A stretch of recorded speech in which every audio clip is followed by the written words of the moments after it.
Hello everyone. In this video, we are going to explore the poem I Lost My Dog by Rita Joe. It is a powerful poem, and through this poem, we are going to know more about the importance and the painful experience of Indigenous history, that is, the loss of language, culture, and identity through colonial education. As we move on to the video, we will examine the poem as not only as literary text but also as a historical document and a voice of resistance. We'll see how Rita Jo transforms a personal memory into a collective story of indigenous survival and cultural resilience. At first glance, the poem appears simple and straightforward. However, beneath its simplicity lies a powerful emotional and political message. In this poem, there is a moment where, from loss to recovery, from silence to voice, and from oppression to reconciliation. These movements form the central structure of the poem.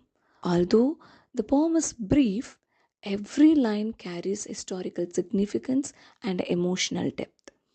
The most important word in the poem is undoubtedly talk. What does the talk mean? Normally, we associate talk with speech or conversation. However, Rita Jo uses the word symbolically in this poem. Here, talk represents language, culture, memory, tradition, identity, and belonging. Think about this from a moment. Language is much more than words. Through language, we inherit stories, songs, customs, values, and the way of understanding the world. Therefore, when the speaker says she lost her talk, she is actually saying or mentioning about the loss of her indigenous language. That is, she lost a part of herself. The symbolic use of language is one of the poem's greatest strength. For indigenous communities, language is deeply connected to identity. I repeat, language is deeply connected to their identity.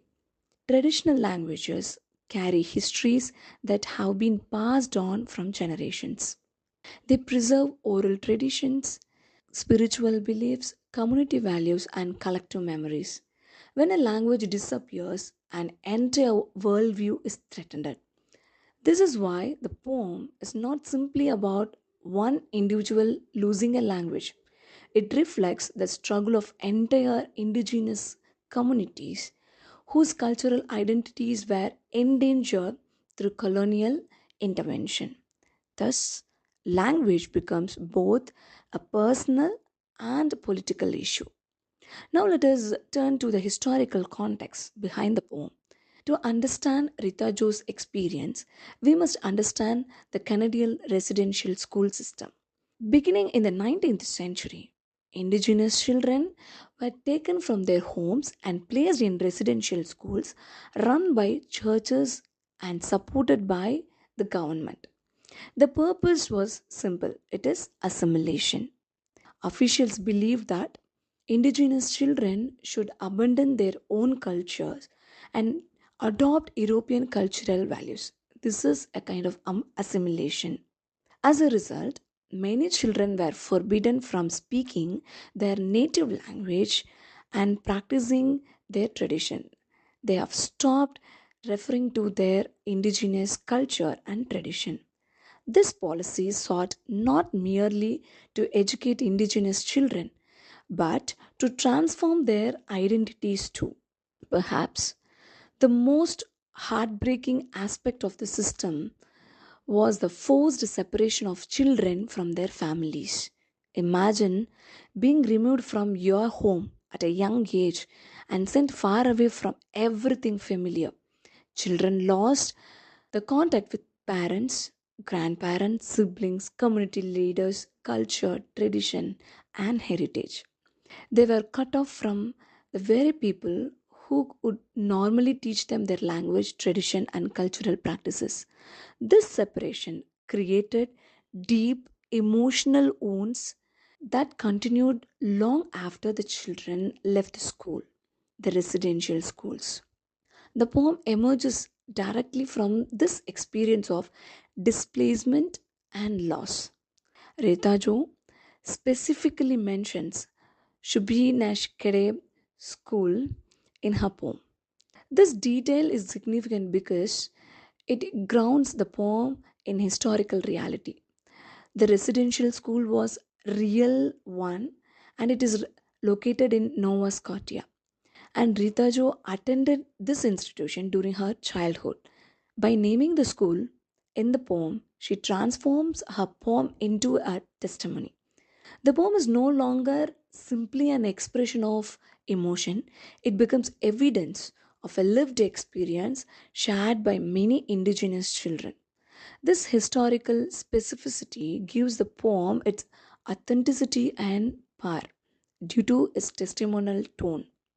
The residential school system continued for more than a century. Several generations of indigenous children passed through their institutions.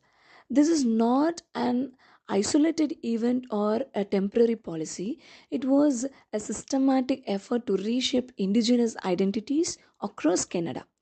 Because the system lasted so long, its effects spread across families and communities. The impact extended far beyond the classroom and became part of collective indigenous history and memory. The goal of assimilation, as we saw in the previous slide, it is a kind of combination of the indigenous people with European culture. The children were encouraged or often forced to abandon indigenous languages, customs, clothing, and beliefs. Many students were punished for speaking their mother tongues. As a result, numerous indigenous languages declined dramatically. When we return to the poem and read the line, "The talk you took away," it is a textual line, we begin to understand its powerful significance. The loss described in the poem was not accidental, it was the direct result of government policies and institutional practices. The sequences of these policies were profound. Without language, many children found themselves disconnected from their cultural roots. Traditional stories, ceremonies, songs, and forms of knowledge become difficult to pass on. This created many scholars and they described themselves as a cultural identity crisis. Rita Jo's poem captures this experience in a remarkable but in a simple way. Rather than describing every detail of suffering, she condenses an entire history into a few carefully chosen words in a poem. That simplicity makes the poem even more powerful. Another important aspect of the residential school experience was trauma. Many survivors have spoken about emotional, psychological, and physical suffering. The effect often lasted throughout their lives. Interestingly, Rita Jo does not describe these experiences directly. Instead, she focuses on silence. The loss of voice itself becomes a symbol of trauma. When people are prevented from speaking their language, they are also prevented from expressing a part of their identity. Thus, silence becomes one of the most important theme and a powerful image in the poem.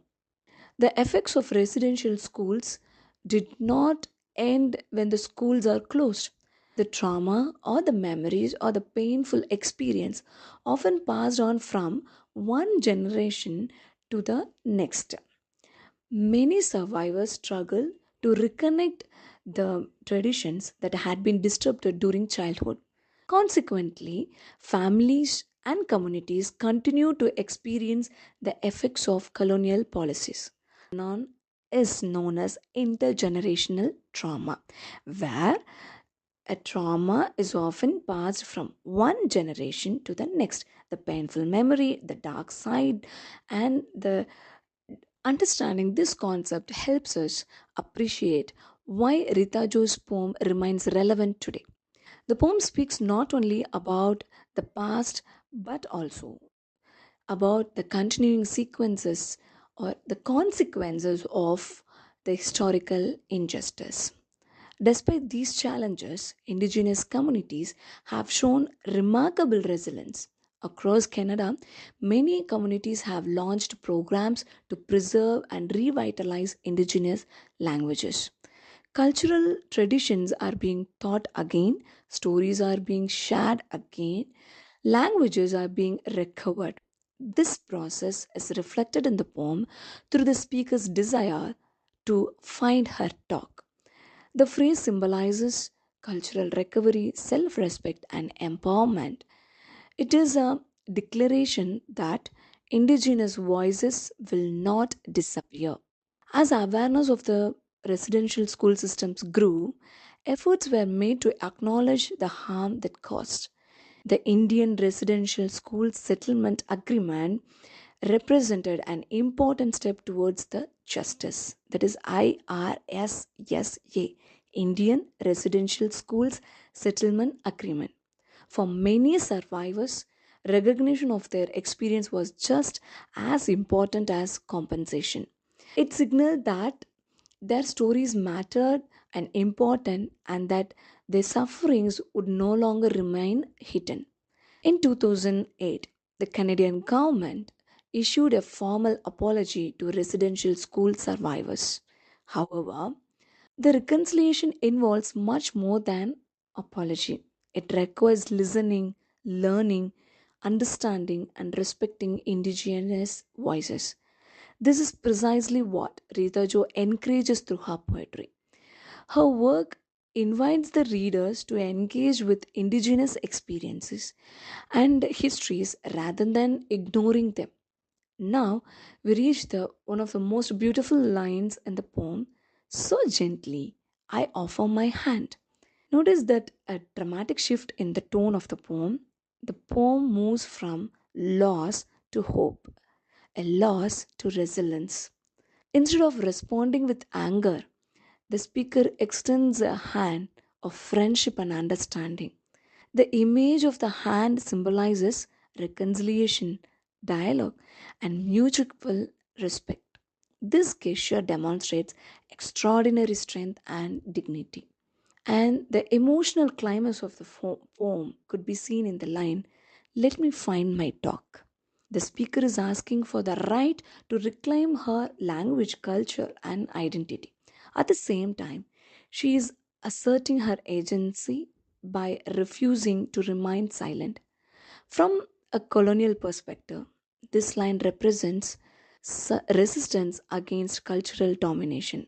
From a subaltern perspective, it represents the recovery of a voice that had been suppressed. The speaker is no longer merely a victim, she becomes a teacher, a witness, and a cultural representative. To conclude, I Lost My Talk is much more than a poem about language. It is a poem about memory, identity, cultural survival, and human dignity. Rita Jo demonstrates that language carries history, culture, and belonging. When language is taken away, a part of identity is threatened. Yet, the poem also teaches us that recovery is possible. The lost identity could be recovered through its movement from silence to voice, loss to hope, and oppression to reconciliation. The poem becomes a powerful statement of indigenous resilience. Ultimately, Rita Jo reminds us that every culture deserves to be heard, respected, and remembered. Thank you for your listening.